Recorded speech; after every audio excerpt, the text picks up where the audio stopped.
Hi, and welcome back to Bible History Man. And this scheming continued nonstop. Salome is going to cast aspersions on Mariamne. Mariamne is going to be cool. And eventually Herod is going to believe the worst, and he's going to have her killed as well.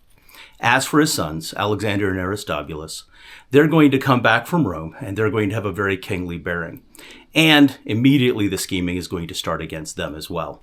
And Herod, unfortunately, is not taking it very well because evidently he loved her with everything that he had. He would cry out for her. He would have his people summon her despite the fact that he was forced to kill her.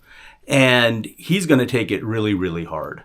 And when his sons come back, he's going to decide to put one of his other sons, who, in order to calm down their aspirations to take over the kingdom before he actually dies, he's going to introduce his other son, Antipater. And Antipater is going to be quite the schemer. And aspersions are going to be cast against the two sons of Mariamne again and again. He's going to accuse them before Caesar. Caesar is going to get them to make up. But eventually he's going to have them both strangled to death.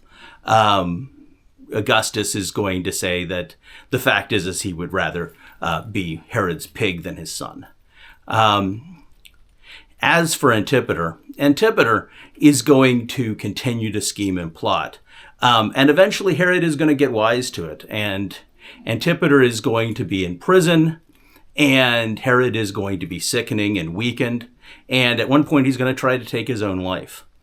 And word is going to reach Antipater in prison, who at the time was the heir to the kingdom, even though he was in prison. And he's going to celebrate early in a ghoulish manner, but Herod is not actually dead yet. So he's going to have Antipater pulled from prison and put to death only a few days before he himself dies. As he was preparing for death, Herod realized that everyone was going to celebrate. Despite all of the work he had done, despite the fact, as he said, the Hasmoneans had in all of their time never done such a wonderful favor for Judea as he had. He is going to order that many notable people are to be imprisoned, and on the day of his death, they are to be put to death, so that there will be mourning in Jerusalem on the day of his death. If not for him, then for the notable people that he'll have put to death. Herod the Great was one of the strongest kings that Jerusalem has ever seen. He's going to show lavish generosity, and he's going to be a horrible, horrible tyrant. And yet, when Jesus comes on the scene, is it any wonder that he's willing to kill all the children in Bethlehem rather than suffer anyone to be esteemed as king of Jerusalem? And yet, if you read the book of Matthew, you know that the moment that Jesus comes on the scene, he is the king. And I think it's interesting because the obvious picture that you see here in Scripture is when Pharaoh orders the murder of children with Moses. But slightly less well-known one is when Saul is king of Israel. But God decides to choose David. And so who's the king? Is it Saul or is it David? And in the same way, when Jesus comes on the scene, if you look in the palace, there's Herod. He's ruling as king. And then after that, you've got other people ruling. But who's really the king? Well, that's another one of my episodes. Thank you so much for watching the whole way. If you have any questions, please leave them in the comments below.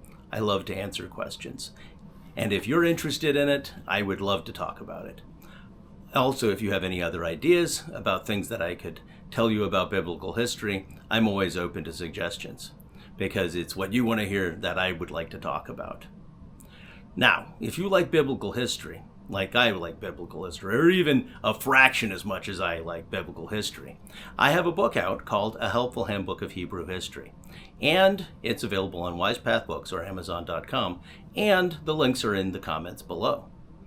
Now, I would recommend that you would read a book instead of listening to videos all the time, because as an educator, I know it's much better for your brain, especially if you're not an adult yet. If you're still a youth, your brain is better if you read. So I would recommend that you read that book.